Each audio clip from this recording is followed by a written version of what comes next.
I call the member for Kooyong. Thank you, Mr Deputy Speaker. What do the wine cask, the bionic ear and the flight recorder all have in common? They are names in a long list of Australian innovations.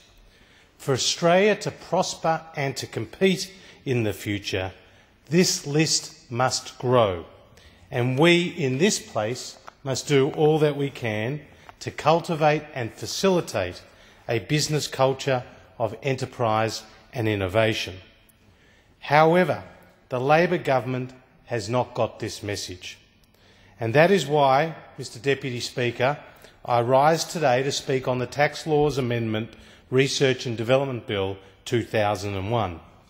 The Coalition opposes this bill. Labor's proposed changes strike at the very heart of providing business incentive to pursue research and development and will, if passed, significantly impair any industry support for business R&D in Australia. It is extremely disappointing that the legislation before the House is flawed in its approach to encouraging businesses to invest in research and development. This is a point obvious to many who should know. Leading global firm KPMG have been selectively quoted by those opposite, including by today the member for Deakin and the member for Oxley, in support of this bill, when rather they have sounded serious warnings about its negative impact. And I quote KPMG's national lead partner for R&D incentives, David Gelb, and he said, "That report was not at all based on the first or the second exposure draft. The report was predicated on there being no change to the definition of R&D. There are some key issues that have yet to be resolved." Mr Deputy Speaker, cutting R&D concessions is not the right way, nor is it the smart way to grow Australia's industry and strengthen our economy over the long term. Indeed, as economists and right-minded policymakers emphasise the world over, technological progress is the critical factor that drives sustained economic growth. This bill makes such progress more difficult. The government's bill proposes altering the basic structure of Commonwealth government incentives for business research and development, spending for the first time in more than 2 decades. If passed, this bill will replace the existing research and development tax concession that has been available to businesses since 1986, with a new R&D tax credit that would take retrospective effect from 1 July 2010. The idea of moving to a tax credit system is sound in principle, but the arrangements that underpin Labor's legislation are not. The government's bill was created in haste. Instead, we should ensure that present arrangements remain in place until at least 1 July 2011, so that certainty and stability are in place for business and, in the meantime, work with industry to more comprehensively consider a more effective incentive system than that proposed here. Given that the current legislative regime already imposes tough measures that business must satisfy to qualify for R&D assistance, this bill creates a series of new hurdles for Australian businesses to overcome in order to receive any assistance at all. Research and development are the hallmarks of innovation, and we must nurture any incentive structure and its tax environment to sustain onshore R&D through positive legislation and regulation. The bill does not achieve that. The bill does not give effect to the theme which the Labor Party took to their 2000 election campaign of promoting national innovation. So too, this bill is not in the spirit of Labor's 2010 election promise of a simpler, more generous R&D tax credit to encourage Australia's 2 million businesses to undertake R&D.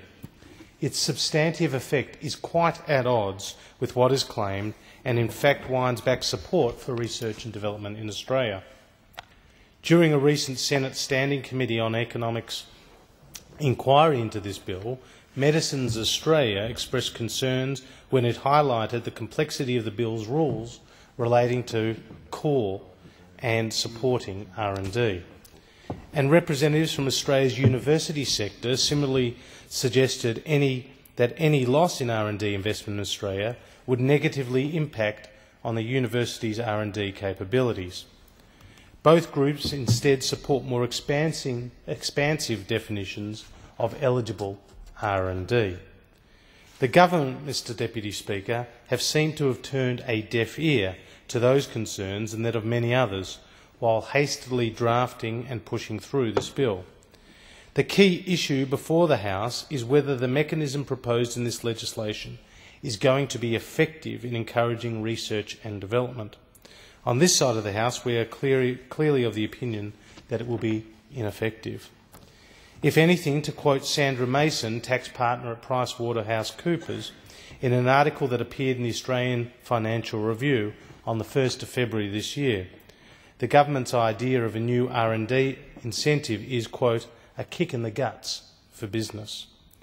The government's decision to pursue these changes and the way it has gone about it is incredulous, especially when, for the past 24 years, there has existed a bipartisan approach to supporting R&D in Australia. Although Commonwealth support has been repeatedly refined and amended over the years, the current system has worked and is very familiar to businesses and currently assists approximately 8,000 companies nationwide. Under the Howard government, the current research and development tax concession was the principal instrument supporting innovation in Australia, with R&D priority areas including information and communications technology, biotechnology, manufacturing and mining, as well as sustaining the Australian food industry. The Howard government committed $380 million over 10 years to 2011 to a Centre of Excellence for ICT research, research training and commercialisation. Established in 2002 as an independent, not-for-profit company, the centre, known as National ICT Australia, is now one of Australia's largest ICT research organisations and employs more than 300 research and support staff and around 260 postgraduate students. In the year 2000, the Howard government launched a national biotechnology strategy, which was strengthened in 2004.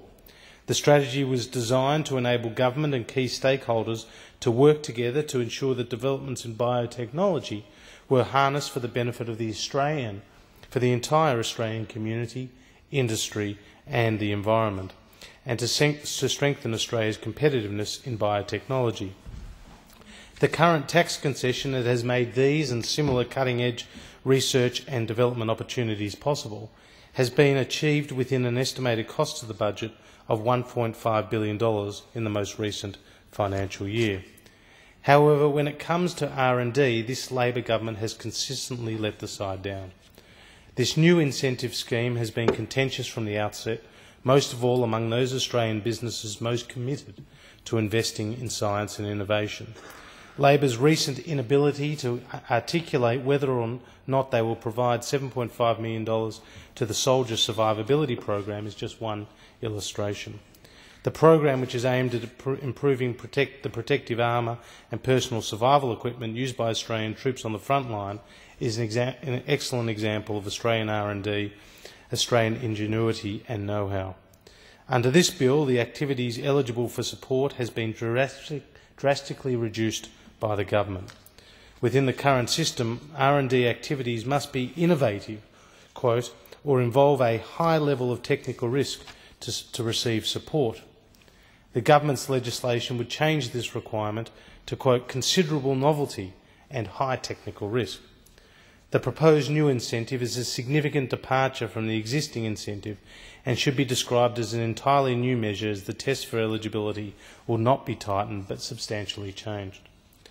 I am also concerned that businesses undertaking R&D need certainty over their tax environment, and I am worried that the legal questions that will be created by Labor's sweeping changes to the eligibility rules and tests, in particular the new distinction between core and supporting R&D and the dominant purpose test, will be substantial. These changes will have a detrimental effect on non-scientific, industrial and research activities. As well, they will not be eligible activities under this legislation, although they are currently eligible for the existing incentive. Growth in business investment in R&D over the past 2 decades has increased the cost of the concession, but it has also paid substantial dividends to local onshore knowledge building and innovation. In the long run, a nation's capacity to innovate determines how quickly its economy can grow, how quickly it can increase living standards, and how well equipped it is to prevail over economic, social or environmental challenges. During the life of the last Parliament, the structure of the existing R&D tax concession twice came under scrutiny, first by the Productivity Commission in 2007 and then closely followed in 2008 by a review led by Terry Cutler. In both cases, alterations to the existing R&D tax concession were recommended. Merit exists in some of the recommendations, and both the Productivity Commission and Dr Cutler raise a series of legitimate concerns over aspects of the operation of the existing R&D tax concession. In particular, the provision of support to some R&D which provides sufficient returns to the business that undertake it, and which would occur whether the tax concession was in place or not. The government's response, however, has incorporated the most onerous features of both while ignoring their more generous aspects. The business case, Mr Deputy Speaker, the business case for Labor's changes to this incentive has not been made, and this is reflected in the opinions of Australian business and industry. As the Australian Private Equity and Venture Capital Association, AVCAL, stated in their submission on the exposure draft, and I quote, "The narrowing of the eligibility criteria for the R&D tax incentive will materially affect the future of many innovative businesses in Australia. These businesses, which would have been at the forefront of the government's efforts to foster homegrown innovation, will now be ineligible for the very incentives which are intended to propel innovation forward in Australia. This change to the definition may unintentionally lead to the exclusion of many genuine value-adding R&D activities that should be supported and are currently eligible for support." Mr Deputy Speaker, this bill will be counterproductive to the Coalition's goal of enhancing Australia's innovation and technological future. In doing so, it threatens to limit our future economic prosperity. Labor clearly does not understand the key issues at stake. For this reason, the Coalition does not support the bill.